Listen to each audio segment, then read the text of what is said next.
পিতার মৃত্যুর পর সৎ মায়ের সাথে কিরূপ ব্যবহার করতে হবে, তার সাথে যোগাযোগ রক্ষা না করলে সন্তানের কি গুনাহ হবে, অথবা ইসলামে তার সাথে কতটুকু সম্পর্ক রাখতে হবে। ভাইরা আমার, নবী করিম সাল্লাল্লাহু আলাইহি ওয়াসাল্লামের একটি হাদিস সহিহ মুসলিমে বর্ণিত হয়েছে। তিনি বলেছেন,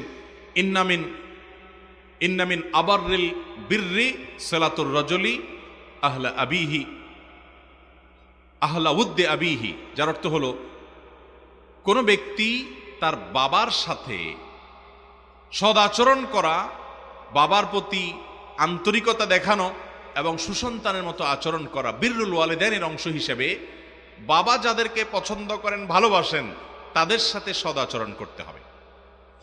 এই হাদিসের আলোকে এবং আরো বিভিন্ন হাদিসের আলোকে সৎ মায়ের সঙ্গে সদাচরণ করতে হবে, সাধ্য অনুযায়ী তাদের সেবা করার চেষ্টা করতে হবে, পয়সা করে দিয়ে খেদমত করার চেষ্টা করতে হবে, এই জন্য যে তিনি বাবার সঙ্গী, বাবার স্ত্রী এবং বাবার আপনজন, তার সাথে ভালো ব্যবহার করলে বাবা খুশি হবেন।